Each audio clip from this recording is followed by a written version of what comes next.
materia a primera vista. Los conceptos vertidos en la siguiente entrevista no son responsabilidad ni es la línea editorial del 106.9 FM Radio.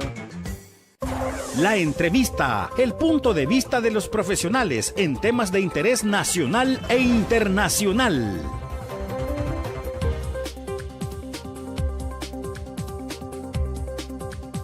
En 1989 se da la ofensiva hasta el tope y punto, en 1989, pero específicamente el 11 de noviembre. Para eso tengo el gusto de estar con nosotros con Patricio Valladares de la Secretaría de Veteranos y Lisiados de Guerra del FMLN. Qué gusto que nos acompañe, Patricio. Muy buenos días, bienvenido a su casa 106.9. Bueno, muchas gracias, Francisco, por la oportunidad que siempre nos dan, ¿verdad? Es importantísimo tener estos espacios. Yo estoy acá, como bien dijiste, en representación de la Secretaría Nacional de Veteranos y Veteranas, lisiados y lisiadas de guerra del FMLN. Quiero aprovechar para mandar un saludo, un fuerte saludo fraterno, revolucionario, a todos nuestros compañeras, compañeros que nos ven y que nos escuchan por estos medios y a todos nuestros amigos y amigas y al pueblo en general, ¿verdad? Que tengamos esta oportunidad, pues, de poder conversar y platicar acerca de un hecho histórico que, digamos, marcó pues el quiebre de un sistema represivo de una dictadura militar, que fue la ofensiva del 11 de noviembre llamada con nuestra consigna de hasta el tope y punto. Febe Elizabeth Velázquez vive, fuera fascista del poder.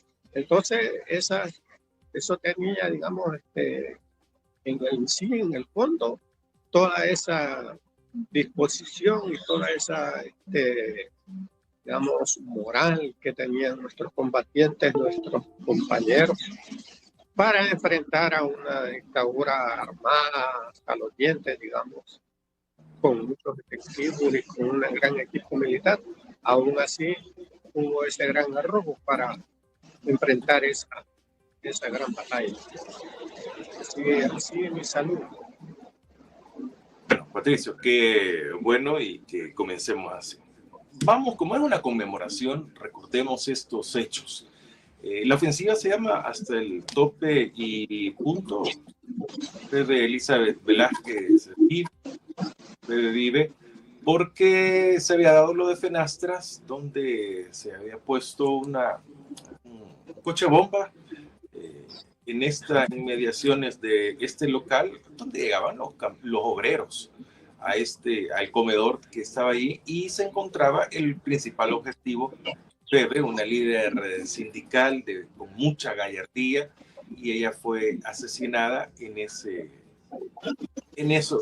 días antes, que se había desarrollado a finales de octubre, y se decide ponerle este nombre. Pero por supuesto, la ofensiva no es algo que se pensó una semana antes o ante estos hechos. Era algo que venía con algo muy, muy planeado, porque era en San Salvador, sobre todo, donde estaba la concentración del ejército, poder del país. Cuéntenos un poco la anécdota, Patricio. Bueno, quiero aprovechar, Francisco, también para decir que primero es importante, creo yo, hacerle saber, recordar a nuestro pueblo que la guerra en sí, o sea, la guerra duró prácticamente 12 años. O sea, no estamos hablando de que fueron 5 días, sino que estamos hablando de años. Por lo tanto, eso nadie puede ocultarlo, nadie puede decir que eso es una mentira, que eso no existió. Eso es importante decirlo porque, bueno, si la ofensiva misma duró como un mes, ¿verdad? Y fueron grandes combates y fue toda una grandes hazañas. Entonces, ya no digamos los 12 años que pasamos en guerra. En ese sentido, creo yo que es importantísimo aclarar y refutar cualquier argumento que exista sobre que fue una farsa, porque si recordamos nosotros al inicio de la guerra, en la masacre del Mozote fue una cosa terrible, pues, donde asesinaron a niños, ancianos, mujeres, nada que ver del ejército revolucionario, ¿verdad? Entonces, eso no se puede ocultar, pues, ¿verdad? Y de hecho ya están siendo enjuiciados por esa masacre. Hace poco salió también el enjuiciamiento que están haciendo acerca de los que hicieron la masacre del Calabozo, ¿verdad? Y te puedo mencionar otras grandes masacres que hubieron. Entonces, no podemos nosotros ser ingenuos, ser insensibles o querer tapar esa historia. Por eso es importante hacerle mención aparte a nuestro pueblo, pues de que, bueno, nuestro pueblo realmente sabe perfectamente, tiene familiares, hermanos, hijos, papás, todas las cosas que fueron afectados, desaparecidos, asesinados, torturados. Es decir, hubo toda una política, digamos, de represión de ese gobierno militar que se implementó a partir después de 1932, pues, y que duró prácticamente 50 años, ¿verdad? De que estuvieron los militares al frente, y luego se genera, pues, a partir de esos espacios que se cerraron, porque acordémonos de que la izquierda siempre trató de participar en los espacios democráticos, pero esas eran las condiciones, ¿verdad? En las que el pueblo iba a las urnas, decidía que quería un presidente y siempre eran impuestos los gobiernos de turno en aquel momento. Y así se vino agudizando esa crisis de tal manera que, como tú bien dices, lo de la ofensiva del 89, pues prácticamente ya era como una etapa en la que nuestro ejército guerrillero había acumulado tanta experiencia y tanta fuerza que tenía la capacidad como para movilizar sus tropas a nivel nacional y pegar un buen golpe. Entonces, pero yo quiero referirme a esa situación porque la memoria de nuestros pueblos, la memoria esa no puede ser borrada. Pueden hacer muchas cosas, pueden inventar cosas, pero la memoria no puede ser borrada porque son hechos que están ahí, ¿verdad? Son hechos que sucedieron y que nosotros estamos en la obligación y con la moral de mantener de hacerles conocer a nuestro pueblo de esa situación, porque ahora en su mayoría son jóvenes, la sociedad es más joven y los jóvenes muchas veces son llevados a través de todas estas plataformas, de todas estas nuevas tecnologías, y entonces son fácilmente, pues, inducidos a que puedan olvidar la parte que nos dio esta nueva etapa de la vida, porque hay que decir que con esa ofensiva del 89, del 11 de noviembre del 89, que inicia el 11 de noviembre, pero que al final finaliza con los acuerdos de paz, ¿verdad? Que fue un proceso, pues, o sea, la ofensiva en sí generó una nueva etapa en el diálogo, ¿verdad? Porque nosotros, si te acuerdas, tuvimos una primera reunión de diálogo en el 84, que allí entre antes de iniciar hablábamos en el 84, si no recuerdo que fue en marzo o abril. Entonces, esa fue una primera reunión de diálogo que tuvo. ¿Hola? La de La Palma. Sí, la de La Palma. No me recuerdo exactamente la fecha, pero el comandante Lucio debe haber hecho mención sobre eso, porque él fue uno de los participantes por parte de las Fuerzas Armadas de Liberación, ¿verdad? Allí estuvo también Facundo Guardado por parte de las Fuerzas Populares de Liberación, FPL, y estuvo Nidia Díaz por el Partido de los Revolucionarios Trabajadores Centroamericanos, y estuvo también Fermán Cienfuegos, que era el comandante general de la Resistencia Nacional, y así, ¿verdad? También estuvo Rubén Zamora, que era representante de lo que se le llamaba el Frente Democrático Revolucionario, que era una alianza que tenía el FMLN con estas fuerzas progresistas, ¿verdad? Donde se aglutinaban en ese frente. Incluso el presidente de ese frente era el doctor Guillermo Manalongo. Entonces, digo, la guerra en sí tuvo tantas etapas y cada vez el FMLN fue acumulando fuerza, acumulando experiencia, pero también el reconocimiento a nivel internacional, ¿verdad? Todos esos hechos y todos esos sucesos, creo yo, Francisco, son los que nosotros como Secretaría de Veteranas, Oficial, que somos un organismo político dentro del mismo partido.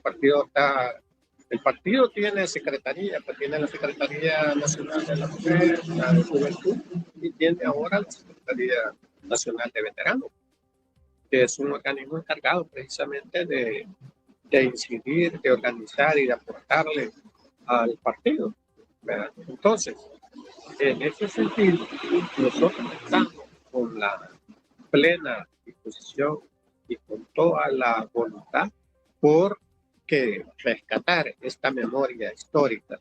Y rescatar la memoria histórica pasa por un montón de cosas, en que nuestros compañeras y compañeros tengan mayor protagonismo en las decisiones políticas del partido, en las decisiones que toma nuestro partido, ¿entiendes? Y es allí que nosotros nos hemos enfocado más que en los beneficios, porque los beneficios, si bien es cierto, los adquirimos en los acuerdos de paz, y para eso hay una cantidad de asociaciones de veteranos. Más que a eso, nosotros nos enfocamos más a la parte organizativa, a la parte formativa, política e ideológica de nuestros compañeros. Eso podría decirte, digamos, como una antesala, pues, a lo que sí significó, o puede significar, o significó, mejor dicho, en la ofensiva del 11 de noviembre, porque para hablar del 11 de noviembre hay que hacer, digamos, como ese poquito de historia, ¿verdad? Aunque yo lo he contado así, digamos, de muchos años, pues, pero si nosotros empezamos a ver lo que realmente pasó, pues, desde el inicio, ¿verdad?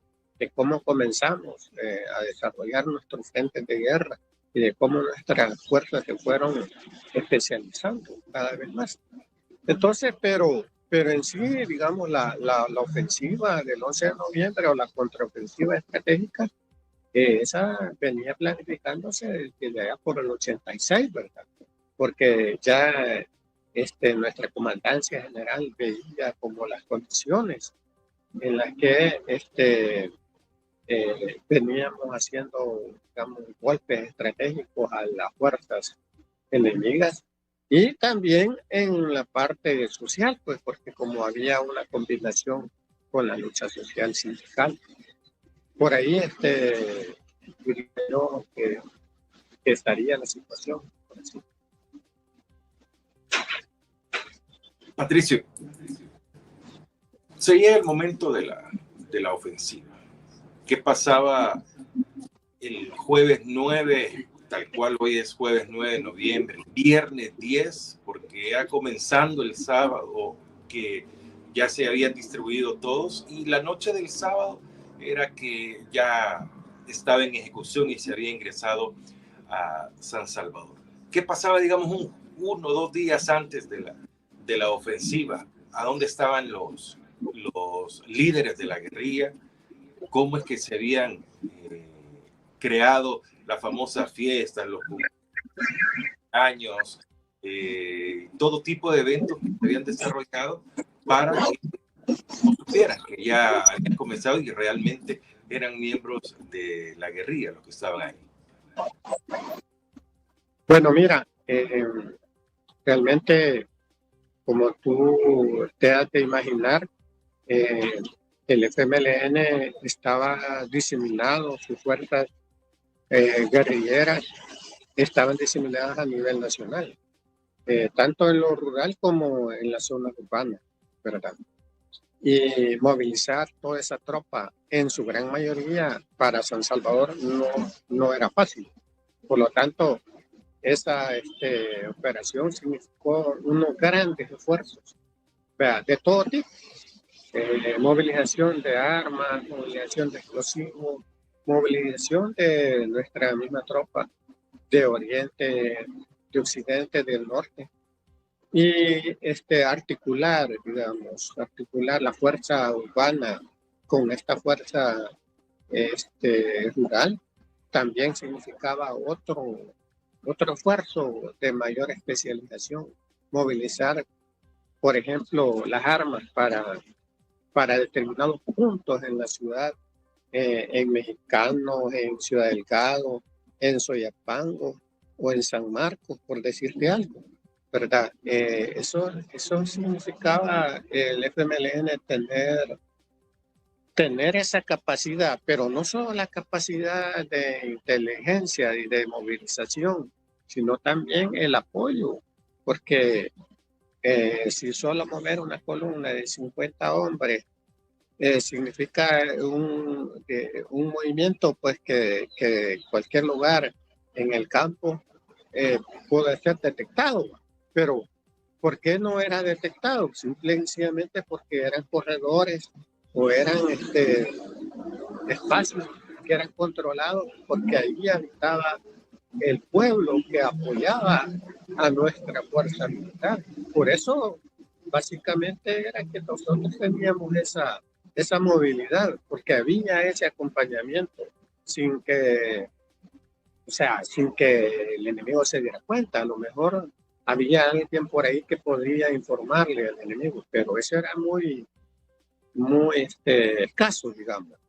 Entonces, había en esta época, digamos, previa al 11, había una gran, ¿cómo puedo decir yo?, euforia, o había una gran confianza, o había por un lado, digamos, había esa gran expectativa de que íbamos a esa ofensiva, y desde el momento en que se decía que era hasta el tope y punto, esa palabra era muy, muy clave, porque decir hasta el tope y punto significa que vencer o morir, ¿va? O sea, eso es.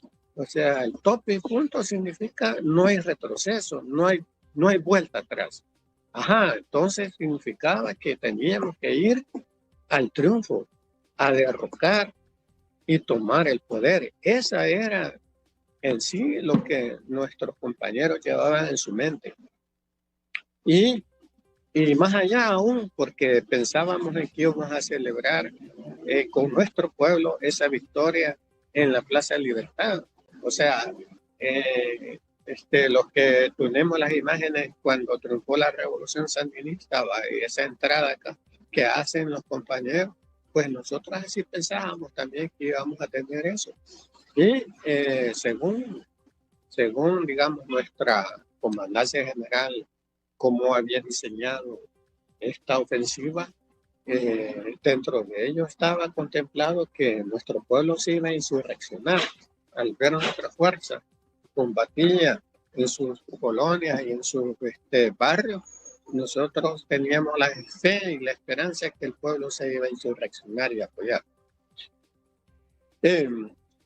Realmente, ¿cómo explicarte que nuestra fuerza se encontraba, por ejemplo, en Guazapa, que fue un punto de enlace, un punto de llegada de las diferentes tropas de todas nuestras organizaciones, y luego de allí pasar a hacer ya la incursión a las ciudades como Soyapango, al lado de Ciudad del Cabo, ¿verdad? Y los que incursionaron por el lado de Oriente, digamos, buscando el aeropuerto de Ilopango.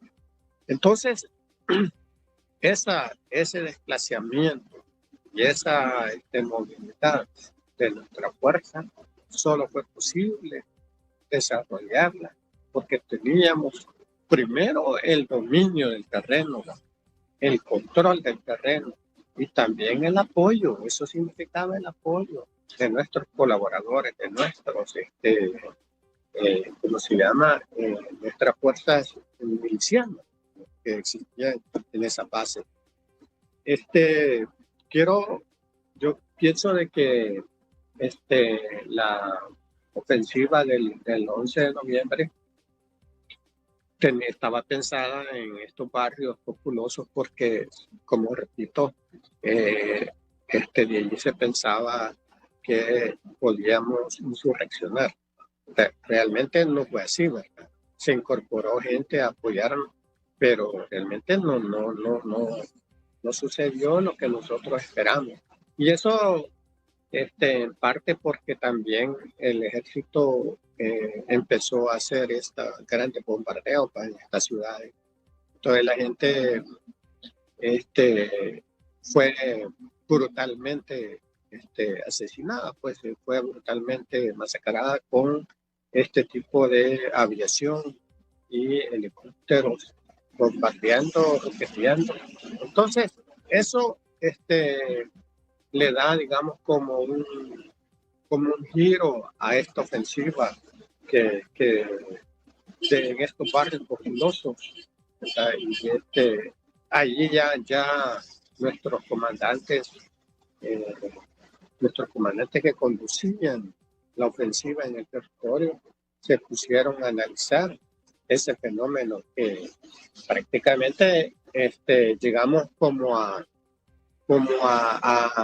un tope en el que ni ellos avanzaban y ni nuestro ejército podía avanzar.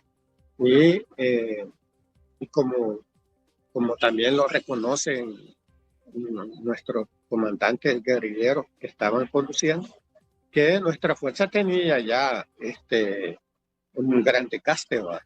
Y eso hacía de que pensáramos en una nueva, en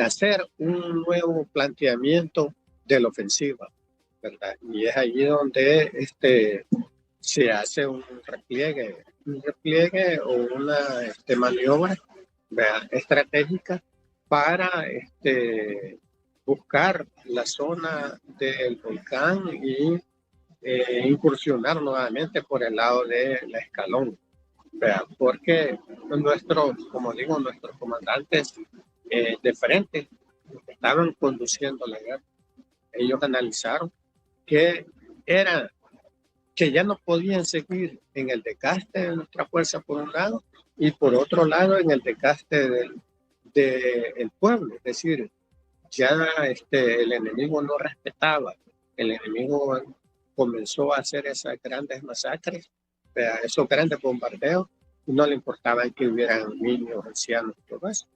Entonces que había que cambiar el teatro de operaciones y buscar la zona donde habitaban los ricos, la gente pudiente de aquel momento, que es la zona del Escalón. Y es así como se hace la retirada, y es decir, sabiamente, pues, ¿verdad?, muy inteligentemente, ellos plantean eso a la Comandancia General, y la Comandancia General realmente les da ese aval. ¿verdad?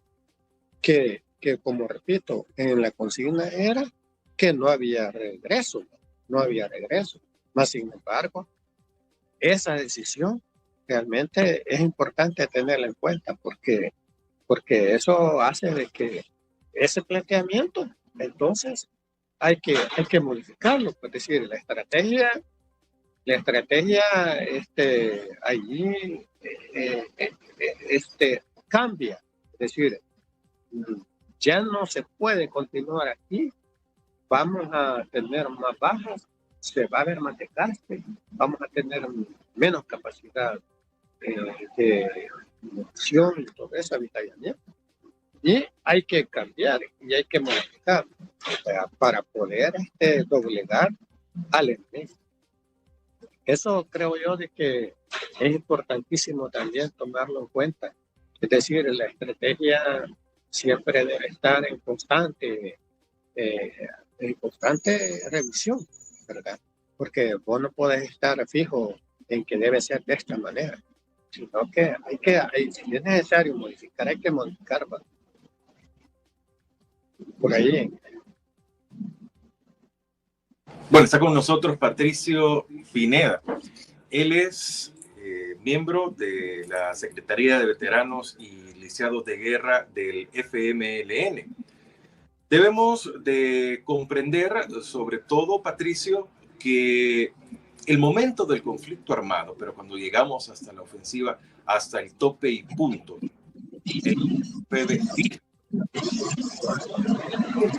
la población, hasta dónde retrocedió la Fuerza Armada y hasta dónde también avanzaba en diferentes sectores del país la Fuerza Armada, porque no era solo San Salvador. ¿Qué pasaba al interior? Sí, tiene razón. Al mismo tiempo que estábamos nosotros aquí en San Salvador, también estaban las otras fuerzas en San Miguel, ¿verdad?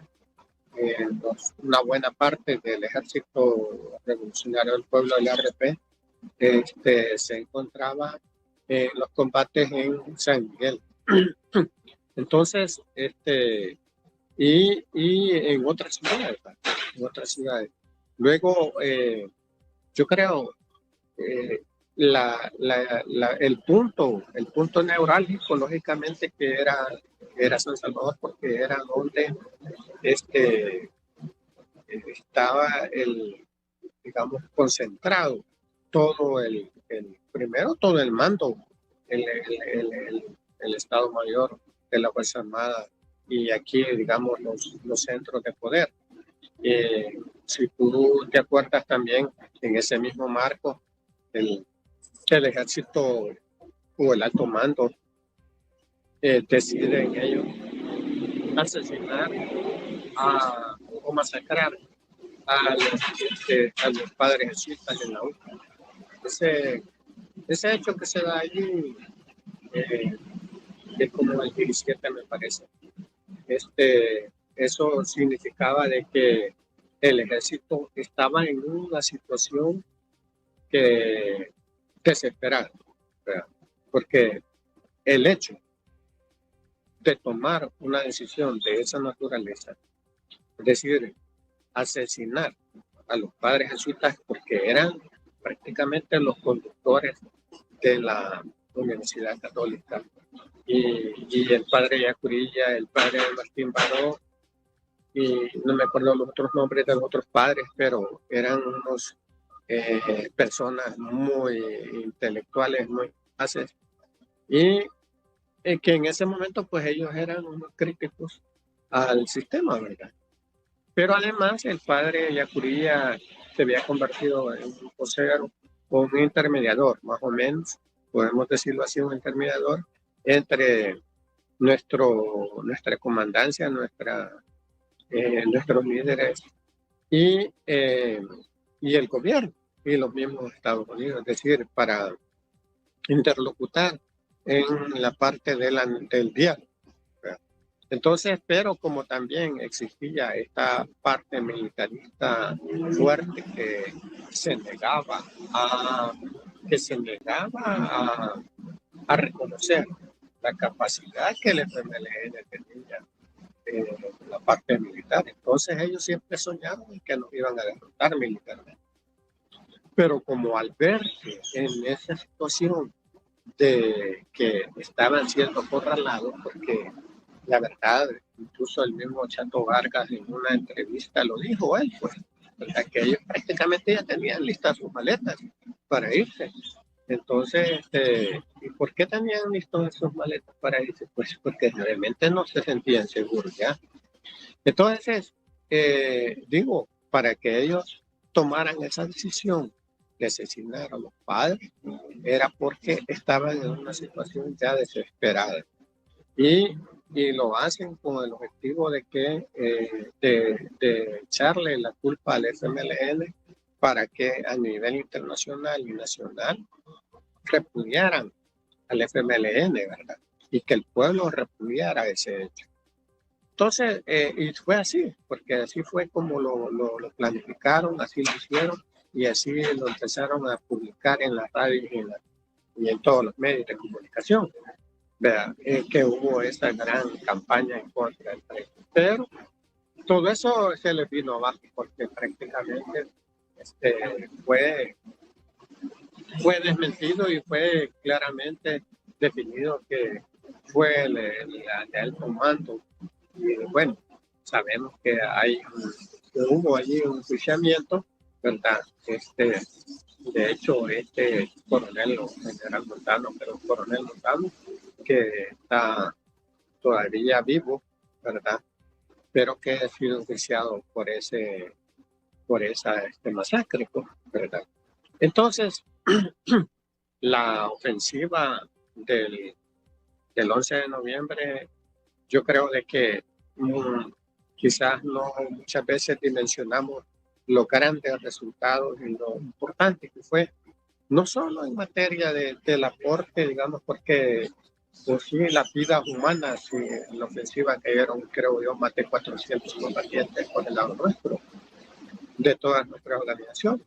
Pero el aporte, es decir, lo que eso obliga, lo que eso lleva al ejército y al gobierno y al mismo Estados Unidos a que le den la orden a este gobierno de que hay que negociar y que hay que negociar y hay que parar las armas.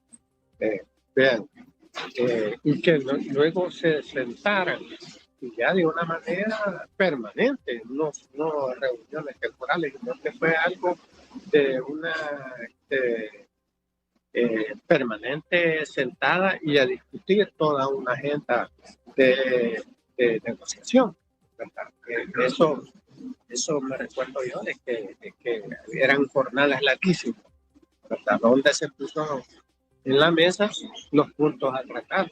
Y un punto neurálgico era el tema de la Fuerza Armada, porque antes la Constitución a la Fuerza Armada le daba muchísimas prerrogativas, ¿verdad? Y en la parte de la negociación prácticamente la Fuerza Armada o le dejan una o dos de sus misiones, que es salvaguardar la soberanía nacional. Pero hasta por ahí, pero esos acuerdos de paz nos generaron lo que hoy conocemos, se formó la Academia Nacional de Seguridad Pública, que es la institución capacitada para formar a los policías de la Policía Nacional Civil. Se crearon el Tribunal Supremo Electoral, porque antes existía un Consejo Supremo, creo yo que era, pero el Tribunal Supremo Electoral ya ahora de otra manera. Pero también se creó el Consejo Nacional de la Cultura, donde es el organismo que tiene que ver con las magistrados, o la Corte Suprema, son los que eligen o proponen a quienes van a ir a ser magistrados en la Corte Suprema. Claro, hoy pues todas esas cosas las ha modificado este nuevo gobierno ha dado al traste pues con un montón de logros que se tuvieron, ¿verdad? Y que peligra. Por eso es de que nosotros decimos de que estamos encaminados a volver a repetir la historia si nosotros, nuestro pueblo, no toma conciencia de estos tropiezos o de estas acciones que este gobierno está tomando en contra del pueblo. Porque nosotros fuimos los que abrimos esos espacios, es decir, el desmontaje de esas fuerzas paramilitares, de esas fuerzas represivas como la Guardia Nacional, como la Policía de Hacienda, como la Policía Nacional que había, como esos organismos paramilitares como orden. Y el ejército es inmensamente grande. O sea, y se redujo a una mínima expresión, pero sí se redujo enormemente de tener a esa cantidad de 80 y pico de miles de hombres a dejarla, creo yo, a un 40%. Entonces, para mí, hablar de la ofensiva hasta el tope y punto tiene que ver con un montón de factores importantísimos que cambiaron a este país, que le abrieron la posibilidad de tener una vida mejor. Ahora, realmente, pues sí, miren, si luchar en aquel momento era altamente peligroso, ¿verdad?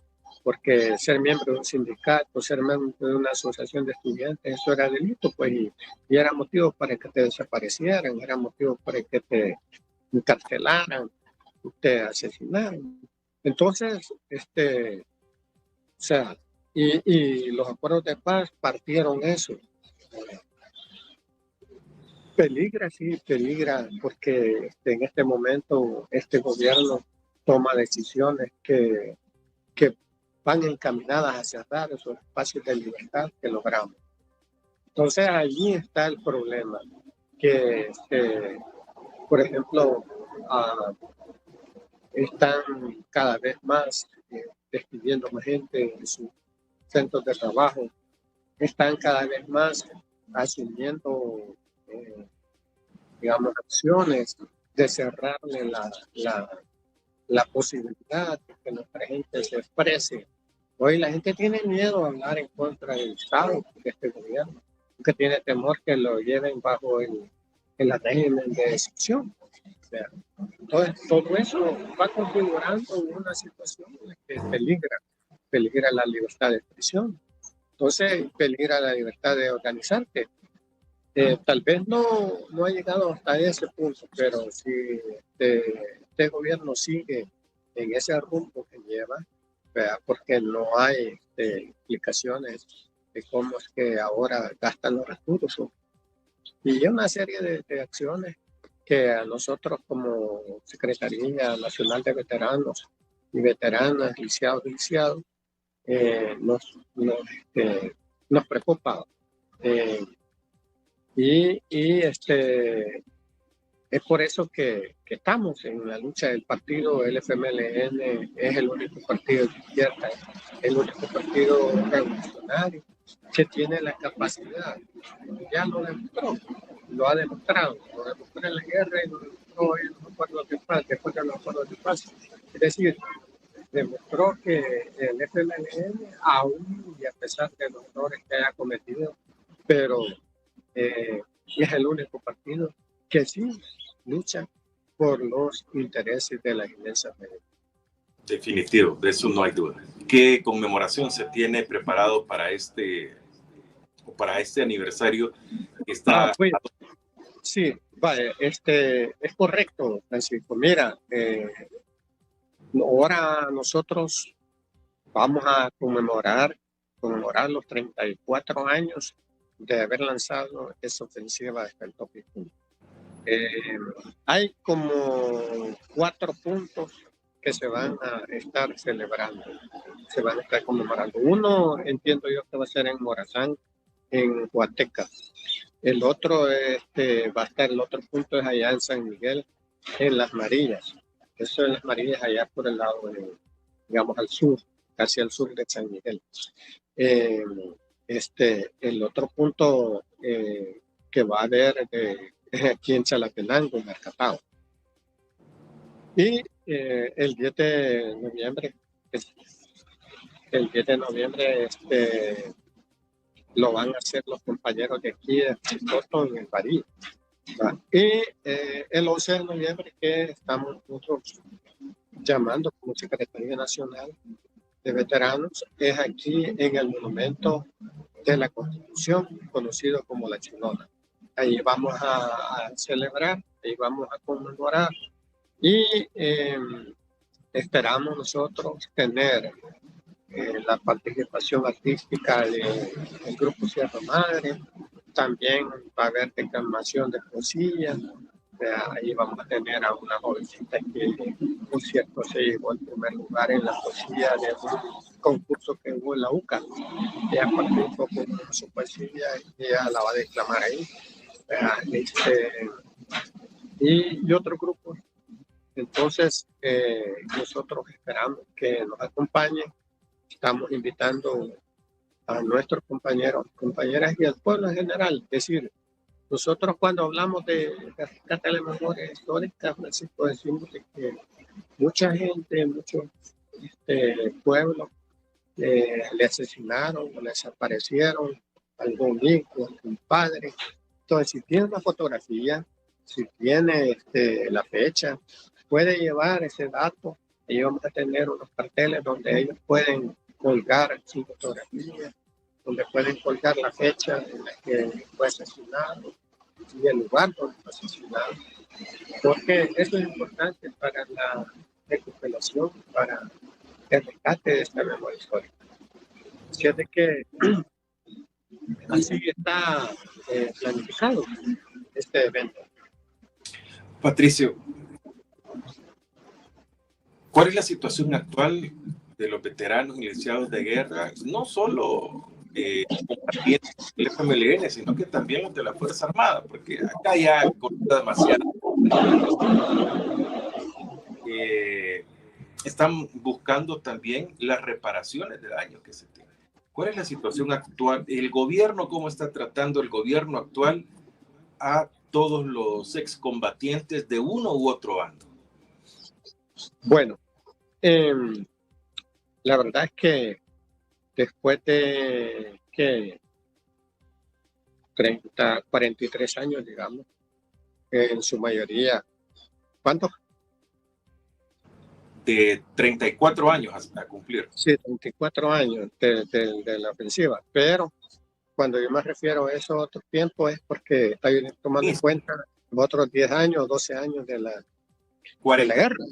Ajá. Entonces, lo que me quiero referir es que los que quedamos vivos cuando comenzaba la guerra en el 81, a esta época andan rondando los 65 años, 70 años, y el que se incorporó jovencito, pues a lo mejor tiene unos 55 años. Entonces, pero en su mayoría ya somos personas mayores de edad. Entonces, eso supone que hay una cantidad de problemas que cada uno enfrenta. Y en ese sentido, una parte que tiene que ver con esa promesa de que iba a haber el hospital para los ancianos, todas esas promesas no se han cumplido. Como también eso de esta promesa que le hicieron a los veteranos, más que todo en la Fuerza Armada, de que les iban a dar una pensión de $300 y que iba a haber un bono de como de $3,000. Entonces, todo eso, engaños tremendos, pues, ¿verdad? O sea, eso es jugar con la necesidad, eso es jugar con los sentimientos. Todo porque era un momento electoral, ¿verdad? Era un momento para ganar las elecciones. Entonces, es una situación en la que tanto los veteranos de guerra de las Fuerzas Armadas como los veteranos de la FMLN estamos convencidos, y estamos digamos, claros de que este gobierno es imposible que pueda resolver el problema del país. ¿Por qué estamos convencidos? Ya prácticamente, son casi 5 años los que va a cumplir el gobierno.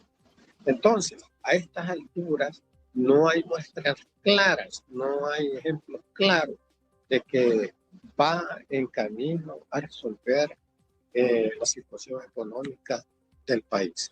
Al contrario, si ustedes fijan, ahorita la canasta básica está elevada, ahorita el costo de la vida es más alto y los salarios no han aumentado.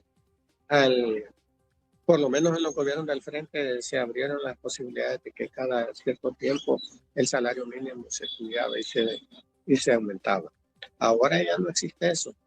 A los médicos incluso les pararon su escalafón. Y así podemos hablar de las distintas situaciones en las que enfrenta la sociedad. Y los veteranos mucho menos. O sea, los veteranos son, digamos, con esa su pensión de $100 que les dan mensualmente, ¿verdad? Entonces, prácticamente es una situación de miseria en la que se encuentren. Entonces, yo creo de que las promesas que este gobierno hizo, ¿verdad?, están ahí, siguen pendientes, y es el momento en que nuestros veteranos tienen que tener claro, conscientes,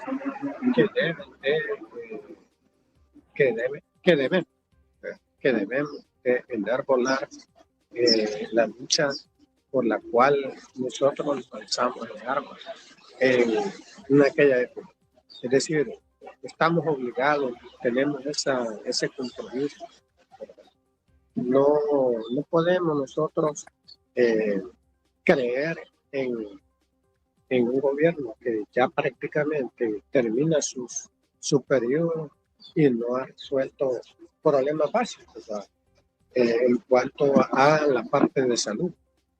En ese sentido, creo yo, Francisco, que los veteranos de la Fuerza Armada, ellos han tomado conciencia y de hecho han aceptado posiciones, digamos, acercamientos hacia nuestros veteranos de FMLN para exigir, pues, el cumplimiento de estas promesas.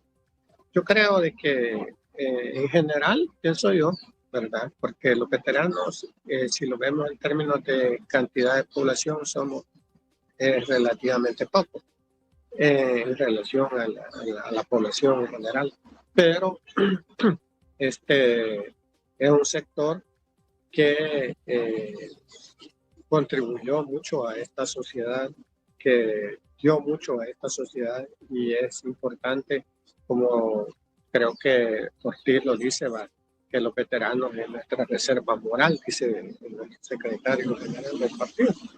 Y la verdad es que así es, el FMLN, nuestros guerrilleros, nuestros combatientes, los veteranos de guerra, son eso, son nuestra reserva moral, que estamos allí siempre listos y dispuestos a seguir en esta batalla. Bueno, muchas gracias. Nos ha acompañado Patricio Valladares, de la Secretaría de Veteranos y Lisiados de Guerra del FMLN, la conmemoración de la ofensiva final hasta el tope y puntos, desarrollada en 1989. Luego de esta ofensiva, acuerdos y, por supuesto, la firma de los acuerdos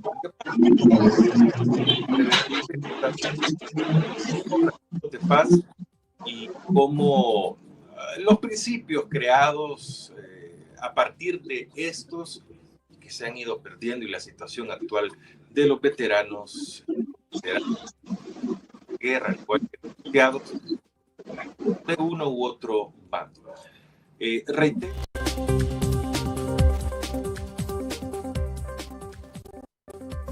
La entrevista, el punto de vista de los profesionales en temas de interés nacional e internacional.